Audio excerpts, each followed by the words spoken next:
Okay, so what's going on with day 22? Okay, so we have this big grid, and there's some rules for calculating like what the types of each of those squares in the grid is. So the first thing we need to do is just follow the rules. So we need to calculate the geologic index and the erosion level. So the geologic, so that's what we're going to do here. So if it's 0, 0, the geologic index is 0. If it's the target, it's 0. If the y coordinate is 0, it's the x coordinate times 16,807. If the x coordinate is 0, it's the y coordinate times 48,271. And otherwise, it's the sum of the two sort of adjacent up and to the left erosion levels. The erosion level is always the geologic index plus this depth constant mod 20,183. So great. So now we've computed that, and now for part 1, we just are supposed to sum up the erosion levels mod 3 up to the target row and target column. So that's what we do. So that's straightforward enough. So for part 2, we're actually supposed to sort of traverse this, or navigate this grid using some simple rules. So it's a BFS, basically. So as usual with grids, we set up our d row and d column vectors. We're going to keep track of which positions we've already been to. So this LLL is a triple of integers, which is the row, the column, and the current tool. Right? That's part of our state, is which tool we're using. And we're also going to have this priority queue, which is the distance that we've traveled, or the time that we've spent so far, and the row, the column, and the tool. And it's a priority queue because we're using Dijkstra's algorithm. Because it takes longer to switch tools than to move between squares, sort of a straightforward BFS is not sufficient. We need, because we need to reflect, like, so BFS only works when all the edges in the graph are the same length. But here, switching tools is 7 times as long as moving squares. So we want to, if we just did a straight BFS, we might switch tools to get to places that would be faster to just walk there. Yeah, so we need to use a priority queue in Dijkstra's algorithm. Okay, so initially we are at distance 0 at 0, 0 using the torch. So I've just labeled the tools 0, 1, and 2. And so we just do Dijkstra's algorithm. So read out the current cheapest thing to get to.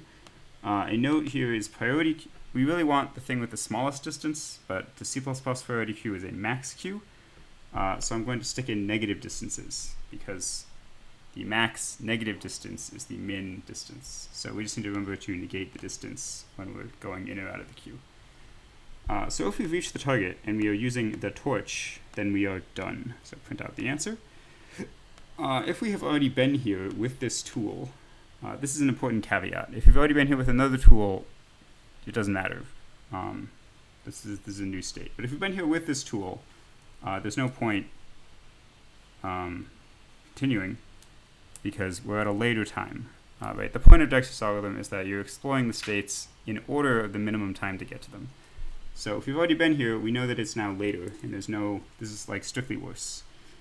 So we can just skip it and just mark that we've been here. Okay, so now we need to know what our valid transitions are. So I'll just declare lambda for this repeated loop.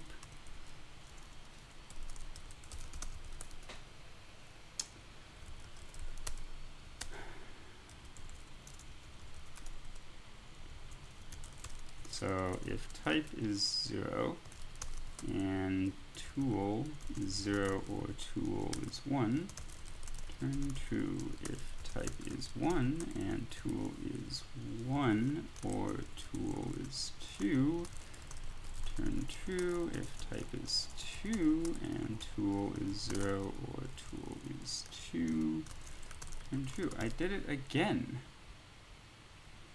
That is so weird. Huh. Okay. Well, anyway.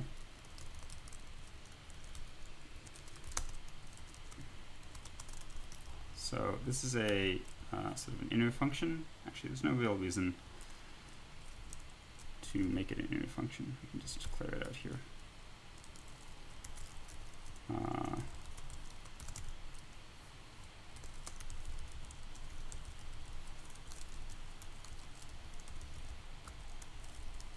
Anyway, so if the tool is valid, so we're going to consider switching tools. That's what the point of this is.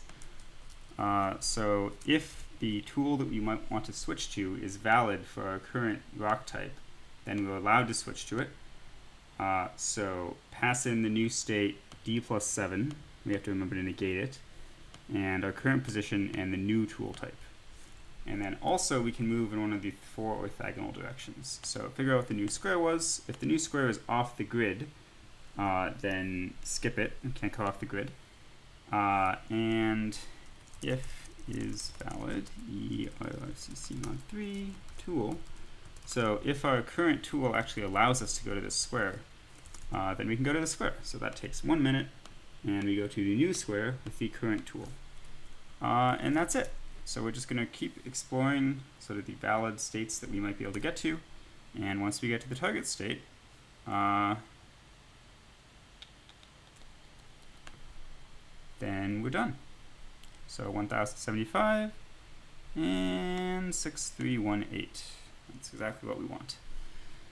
So one little tricky note here is you are actually allowed to go past the target when you're sort of exploring the grid.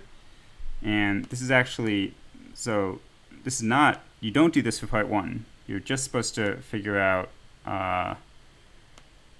the sort of rectangle from the 0, 0 to the target.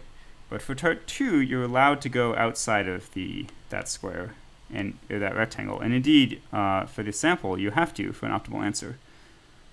So if you look right here, they're going down below the target. So if you stick within the square of the target, you get 55 minutes instead of 45 minutes. So I just gave quite generous bounds around the target, like thousands and thousands of squares out of the way. This is surely not necessary, but my program is fast enough, so just to be safe. I don't think there's really a good way to know how far out you have to go, but it shouldn't be too far. Okay, so that's it.